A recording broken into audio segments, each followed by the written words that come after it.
외면 일기를 써라. 오늘 말씀의 제목입니다. 사시면서 일기를 쓰신 적이 있으실 것입니다. 저도 물론 성인 된 이후에도 일기 써본 적이 있지만 가장 긴 기간에 일기를 썼던 적은 역시 학창시절, 초등학교 시절이 아닌가 싶습니다. 6년 그리고 중학교 때 1, 2년 더 이렇게 썼던 것 같아요. 그런데 그냥 쓴 것이 아니라 강제적으로 썼죠. 이렇게 방학 끝날 때쯤 되면 한 3일, 4일 마음을 다해서, 뜻을 다해서 그렇게 일기를 몰아치기로 썼던 것이 기억이 납니다. 미셸 트르니에라는 프랑스의 저명한 작가가 있습니다. 이 사람이 일기 어떻게 쓸 것인가, 특히 이렇게 일기 쓰는 것이 좋다, 특별 방법을 어린이들에게 이야기한 적이 있습니다. 어떤 초등학교에 가서였지요. 유명한 작가가 왔다. 그랬더니 어떻게 하면 글을 잘 쓸 수 있습니까? 일기 잘 쓰는 비법 또한 가르쳐 주십시오. 질문을 받았던 터이지요. 이분이요, 단도직입적으로 이야기합니다. 내면 일기 쓰지 마라. 내면 일기요? 용어가 낯설잖아요. 설명합니다. 이분이 자기 내면의 정서, 감정 이런 것들 서술하지 말라는 거였지요. 일기는 외면 일기를 써야 된다. 외면 일기란 외부 세계에 대한 부분을 쓰라는 것이다. 어제 누구를 만났느냐?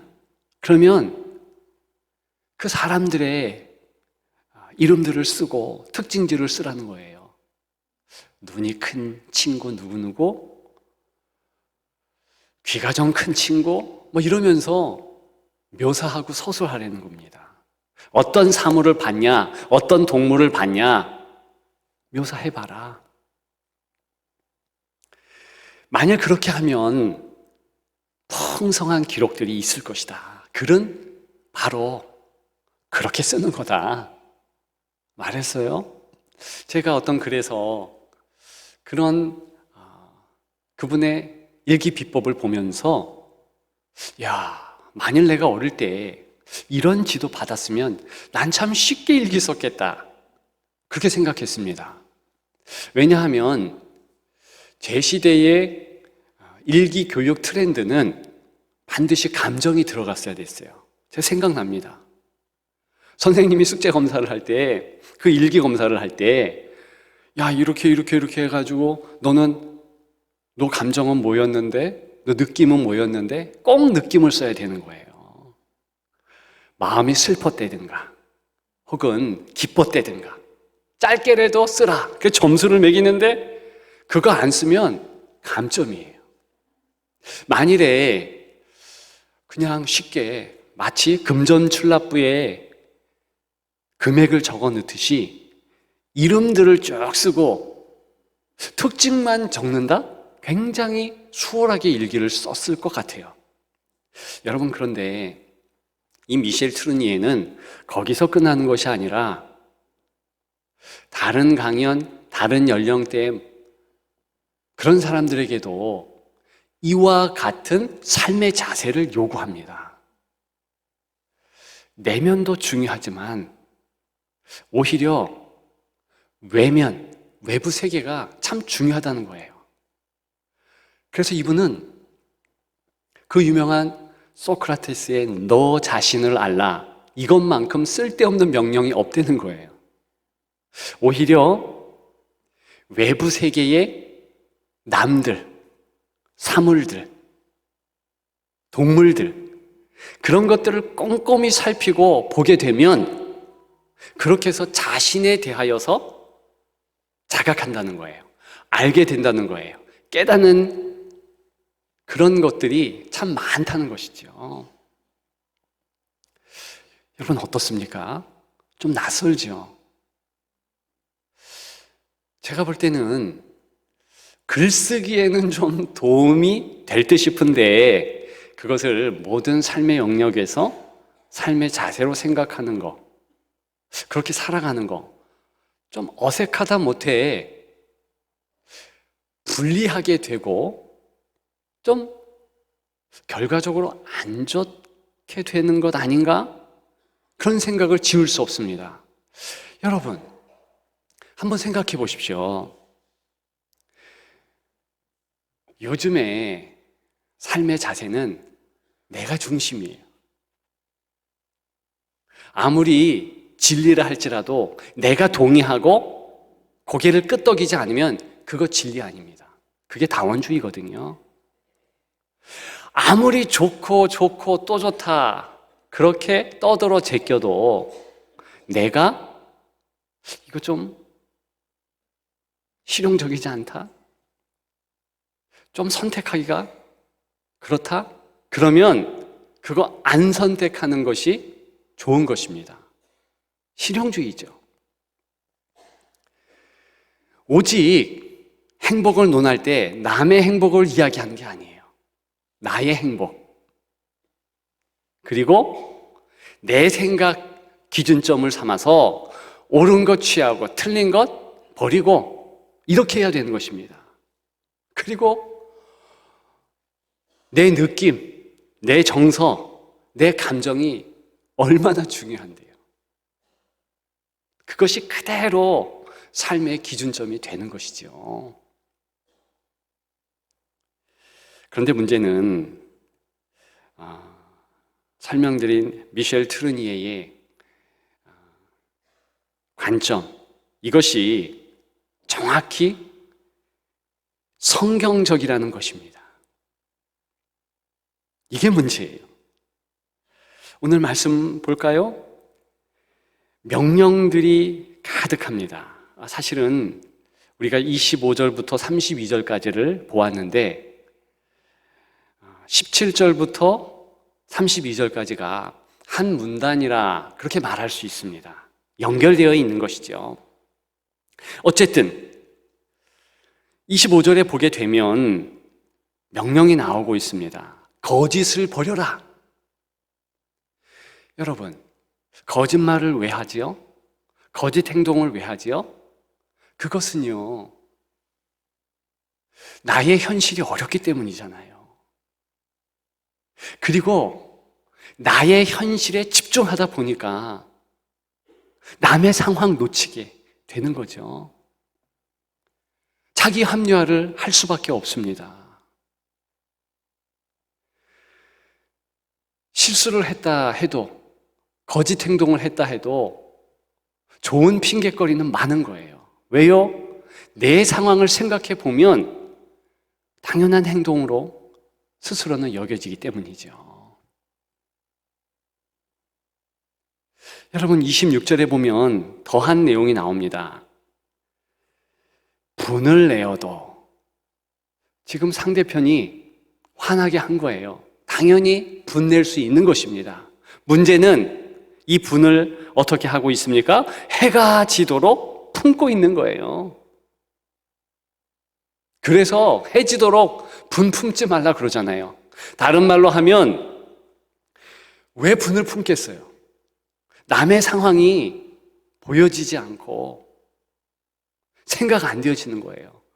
오직 내 상황, 분노가 올라갔는데 계속 내 생각, 내 상황을 떠올리고 또 떠올렸더니 이게 사그려들지가 않는 거예요. 안 된다는 겁니다. 그래서 명령형으로 나오는 거예요. 그것도 강력한 명령형. 하지 마. 32절을 보십시오. 서로 친절하게 하며 불쌍히 여기며 서로 용서하라. 이렇게 얘기했는데 친절할 수가 없어요. 불쌍히 여길 수 없어요. 용서할 수 없어요. 이유는 남을 생각할 겨를이 없네요. 왜? 그것이 현대 모든 사람의 삶의 자세니까. 나 살기도 바쁘고 내 마음 챙기기도 힘든데, 내가 지금 정서적으로 불안하고 힘든데 남까지 챙겨요? 어려운 거죠. 여러분, 더 중요한 것은 하나님에 대한 내용도 놓치게 됩니다. 하나님이 그리스도 안에서 너희를 용서하신과 같이 하라. 그렇게 할 수 없어요. 이유는 하나님을 생각할 여유가 없네요. 겨를이 없어요. 여러분, 어떻게 이렇게 되었습니까? 그것은요, 한마디로 원인이 앞절들에 나오고 있습니다. 18절입니다. 그들의 마음이 굳어짐으로 그랬어요. 마음이 굳어졌다 그래요. 이것은요, 딱딱하게 굳은 마음을 의미합니다. 뭐와 비교할 수 있냐 하면 저 중동 땅에, 저 이스라엘 땅에 가득 넘쳐 흐르는 바위돌, 이 돌멩이처럼 딱딱한 거예요. 나만 생각하는 거예요. 남을 바라볼 수 없어요. 왜? 굳어졌으므로. 그래서 19절에 보게 되면 욕심으로 행하되 그랬어요. 하반절에. 오직 내 욕망, 내 욕심, 내 감정, 그것이 제일 중요한 거예요. 여러분, 왜 이렇게 되었겠습니까? 이게 마음의 문제라는 거예요. 성경에는 이 마음을 어떻게 하라고 권면하고 명령하는 것 아시겠습니까? 디모데후서 2장 7절에 보면 생각하라는 거예요. 그러면 총명을 주시리라. 범사에 그렇게 하신대요. 이게 무슨 얘기냐 하면 생각을 안 하면 자연스럽게 딱딱한 마음, 굳은 마음, 그렇게 되는 거예요. 뭐 시켜서 하고 그래서 그렇게 굳어진 마음이 되는 게 아니고 저절로 그렇게 된다는 것입니다. 이게 인간의 전형적인 모습이에요. 죄된 모습이죠. 여러분, 마음과 생각이 왜 중요하겠습니까? 생각이 말을 낳잖아요. 말이 행동을 낳잖아요. 행동이 습관을 낳습니다. 습관이 인격을 낳는 거예요. 인격이 인생을 결론내는 거죠. 생각 어떻게 하는가? 성경은요, 금방 말씀드린 한 성구뿐만이 아니라 모든 것이 생각을 잘하라는 거예요. 이때 생각은요, 내 굳은 마음을 때리는 거예요. 근데 무엇으로 때리는가? 20절 하반절에 배우지 아니하였느니라 그랬어요. 배운다는 단어가 나오고요. 그런데 그리스도를 그같이 배우지 아니하였느니라. 다시 얘기해서 그리스도 배우지 않으면 그 돌 같은 마음 깰 수 없는 거예요. 부드럽게 할 수가 없는 거예요. 여러분, 이 배운다는 이 단어만큼 외부 생활에 있는 것을 마음에 힘들지만 끌어내는 그런 단어가 없어요. 굉장히 힘든 것을 이야기하는 것입니다. 이것은 내 정서에 반하는 거예요. 나는 지금 그리스도를 배우고 싶지 않아요. 외부 세계에 받아들이고 싶지 않아요. 그런데 이 마음, 이 정서 확 뒤로 하고 배우려고 마음을 다하는 것. 이게 본문에 배운다는 내용입니다. 여러분, 24절에 보면 하나님을 따라 그랬어요. 이 피상적으로 하나님을 따라 그게 아니고 하나님이 우리를 향하여서 어떤 행동을 했습니까? 먼저 찾아오셨어요. 먼저 사랑의 행위를 하셨어요. 이거예요, 이거. 마음이 아니고 행동을 하라는 것입니다. 여러분, 제가 이번 주 금요일에 어떤 설교를 했냐면 첫사랑을 회복하자. 오늘 본문이 에베소서잖아요. 이 에베소 서신을 받는 에베소 교인들에게 예수님께서 첫사랑 너희들 어떡할래? 너희들 첫사랑이 이렇구나. 이러면서 경고하신 계시록의 내용을 설교했습니다. 그런데 그 계시록의 그 말씀을 보면 원래 첫사랑 이렇으면 어떻게 해야 돼요? 첫사랑, 그 감정 찾아야 되는 거잖아요. 그런데 성경은 그 첫사랑의 감정을 논하지 않습니다. 전혀 말하지 않아요. 그것 말하는 것이 아니라 처음 행위를 가지라 그랬어요. 처음 행동. 여러분, 제가 처음 예수님을 사랑하고 거의 마음이 100도가 된 거예요. 뜨끈뜨끈해요. 어떻게 했는가? 길 가다가도요, 주님, 그러면 눈물이 쭉 나오더라고요.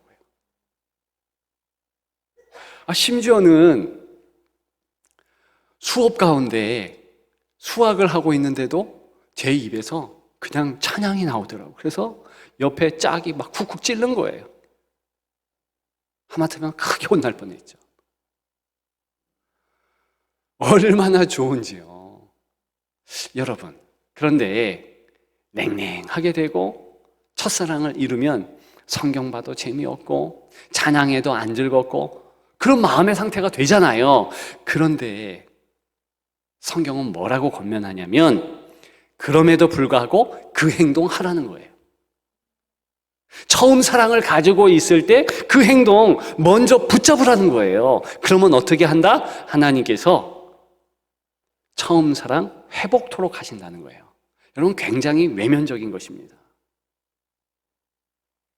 태국 사람들은 야생 코끼리 길들일 때 어떻게 하는가? 재밌는 방법을 동원하더라고요. 어릴 때 코끼리를 잡아오는 거예요. 어리지만 사람만 하잖아요. 이 코끼리를 한쪽 발에다가 동아줄을 맵니다. 그리고 그것을 나무에 연결해요. 그리고 계속 그렇게 둡니다. 이 어린 코끼리가 발광을 하죠. 풀어내려고 합니다. 그런데 얼마 시간이 지나지 않아 이 코끼리는 얌전해집니다. 한두 달 지나고 이 줄을 풀죠. 어떻게 될까? 그냥 머물러요. 이 어린 코끼리가 되잖아요. 엄청나게 큽니다. 만일 밧줄을 매놔도 끊고 혹은 나무를 가지고서 밀림으로 갈 수 있죠. 그런데 사람의 가축이 되더라는 것이죠. 왜 그렇죠? 묶여 있다고 생각하는 거예요. 실제로는 풀려 있는데 마음은 꽁꽁 묶여 있는 거죠. 사람이 그렇습니다. 사람은요, 내 마음의 감정, 기분, 정서 이런 거에 꽉 잡혀 있다는 거예요. 풀어낼 수가 없어요. 힘든 거예요. 어려운 겁니다. 몇 년 전부터 우리나라에서 고독사는 노인들만의 문제가 아니게 되었습니다. 청년들이 고독사 하는 퍼센트가 점점 높아지고 있다네요. 여러분, 어느 지역, 어떤 곳이 청년 고독사 1위 지역일까요? 놀랍게도요, 서울의 강남입니다. 그 지역에 돈을 벌기 위해서 여러 곳곳 지방, 서울의 다른 곳에서 모여들잖아요. 그리고 좋은 직장을 잡는 거예요. 회사를 다닙니다. 그런데 중요한 것은 이제 상대적으로 박탈감이 느끼는 거예요. 야, 내가 언제 돈 벌어서 저런 옷 입어보나, 저런 차 타보나, 그런 마음이 드는 거예요. 예전에는 그런 생각 안 가졌는데 어떻게 합니까? 이제는 계속 자기 비하하는 거예요. 자기 정서만 그 안에 갇히게 되는 거예요. 참, 난 좀 불쌍하다. 난 좀 힘들다. 나는 어떻게 이렇게 살아가고 있지? 신세를 한탄합니다. 그리고 스스로 생을 마감합니다. 참 안타까운 것은 며칠이 지나도 아무도 알지 못한다는 거예요. 이게 고독사잖아요. 왜냐? 그 이전에 모든 인간관계를 다 끊어버리니까. 먼 지역에 있는 친척들이 연락이 안 되니까 시간 지난 다음에 연락한다는 거예요. 알게 된다는 거죠. 이 땅을 떠난 것을. 여러분, 이것이 우리의 현실입니다. 자기에게만 집중하면 딱 두 가지죠. 그런 식으로 열등감에 빠지든가, 아니면 하늘 높은 줄 모르고 자만심에 빠져 살든가. 그것이 인생의 전형적인 모습이에요. 굳은 마음 때문에. 그거를 때리고 때려서 부드럽게 해야 되는 것이 다른 것이 아니라 인생들이 할 일이라는 겁니다.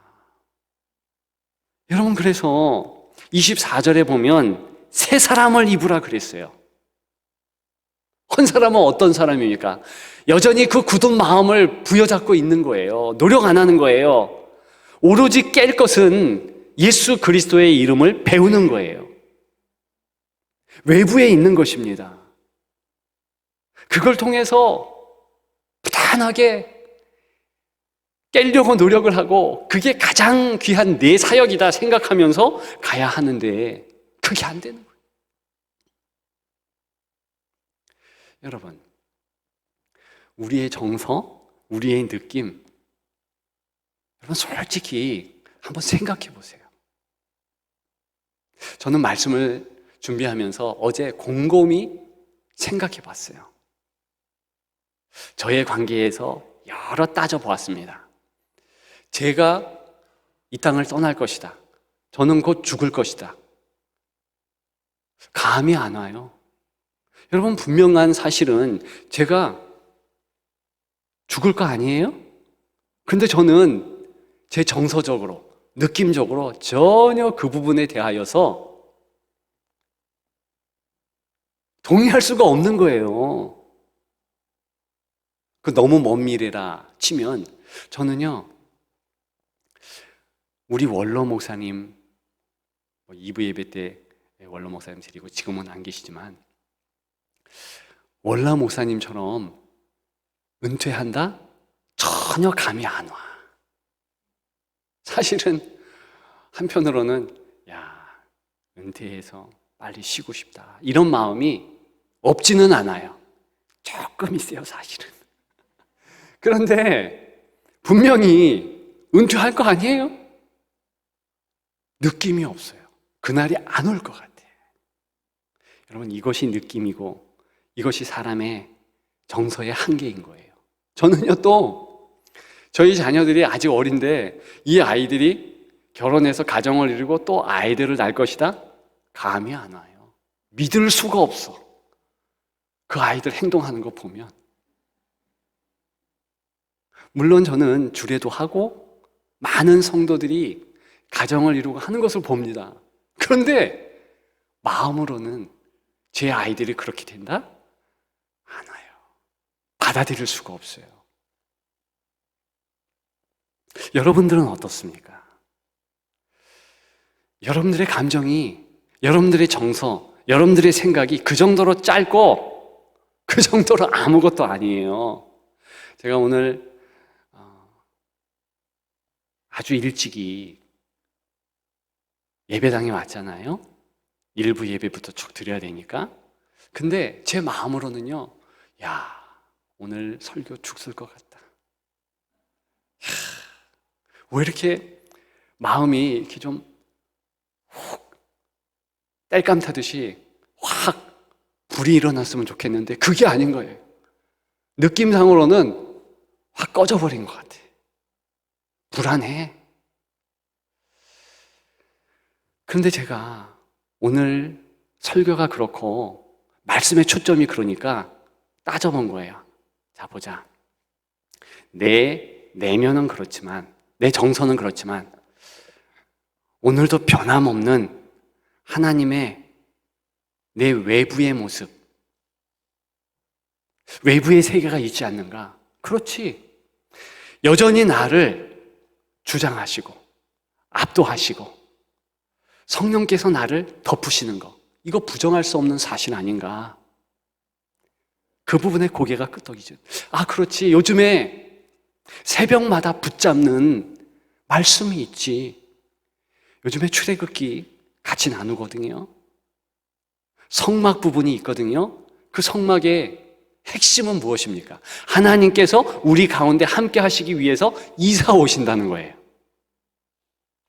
그 크신 하나님께서 높은 보좌를 놔두시고 낮고 천한 우리에게 오신다는 것이 성막의 핵심인 거예요. 그리고 즐겨 부른 이번 주에 찬양이 있었습니다. 412장. 거기에 보면 후렴구 가장 마지막에 내 영혼을 덮으시네. 여러분, 덮으신다는 게 뭐예요? 나는 전혀 때로는 원하지 않아. 바라지도 않아요. 기대치도 않아요. 그런데 그냥 덮는 거예요. 여러분, 성령의 은혜는 바로 그것입니다. 덮어버리는 거거든요. 그렇다면 내가 일부 예배 드리기 전에 내 마음은 이렇지만 하나님이 덮으실 것이다. 성령 은혜 덮을 것이다. 전 실제로 무슨 기도를 설교 전에 꼭 하냐면, 하나님, 성령 하나님께서 떠난 상황에서 난 설교할 수 없습니다. 차라리 내가 죽는 게 낫습니다. 항상 그 기도 하거든요. 여러분, 일부 예배 드렸습니다. 은혜가 있었을까요? 없었을까요? 성도들 말은 모르겠어요. 저는요, 얼마나 은혜가 되는지요. 그것이 바로 나의 정서, 나의 느낌, 이것을 뒤로 하는 거예요. 오늘 본문은 그러한 부분을 강하게 요구하는 것입니다. 아예 명령하는 거예요. 너를 압도하는 외면이 중요하다. 네 내면 아니야. 여러분, 제가 말하는 것 오해하지 마십시오. 우리 내면의 정서를 무시하자, 이게 아니에요. 중요합니다. 그런데 더 중요한 게 있다는 것이에요. 그것이 하나님의 말씀이고 하나님께서 나를 압도하는 은혜라는 것이지요. 여러분, 제가 오늘 말씀을 준비하면서 여러 사람의 인생의 그 삶의 이야기가 참 좋았습니다. 몇 사람 소개할게요. 첫 번째로 짐 에버트라는 사람. 이 사람은요, 야구 선수예요. 그런데 대단한 일들을 행했습니다. 아마추어로 있을 때 최고 영예상인 설리반상을 받았어요. 이 상이 구체적으로 어떤 상인지 모르는데 야구 좋아하는 사람은 이 상이 얼마나 영예스러운지 잘 안대요. 이 사람은 직접적으로 아마추어에서 마이너리그 거치지 않고 프로 메이저리그로 직행했습니다. 10년 동안 부동의 강속급 150km 이상을 던졌어요. 노히트 노런이라는 최고 영예의 그런 기록을 달성했어요. 몇 명 되지 않는데요. 그런데 중요한 것은 이 사람은 오른손이 없어요. 태어나면서 이렇게 오른손이 조막손이라 그럴까? 그렇게 태어난 거예요. 제 친구도 그런 친구가 있었거든요. 잘합니다. 그런데 이 사람 야구하는 것을 생각해 보십시오. 타자를 할 수 있을까요? 못해요. 수비를 잘 할 수 있을까요? 못해요. 할 수 있는 것은 사실은 던지는 것뿐이에요. 그런데 이 사람이 왼손으로 던지고 저 주먹손으로 이렇게 글러브를 감싼 다음에 빨리 왼손으로 또 껴요. 그 수비를 합니다. 수비하고 어떻게 하는 것은 모르겠지만 또 그 공 받은 거를 또 던져요. 대단하지 않습니까? 이걸 다 했다는 거예요. 이 사람이요, 경기장에 들어올 때마다 그런 말을 한답니다. 그 말이 제 가슴을 때렸어요. 감동이었습니다. 나는 경기장에 들어올 때 내 손을 보지 않는다. 나는 내 꿈을 본다.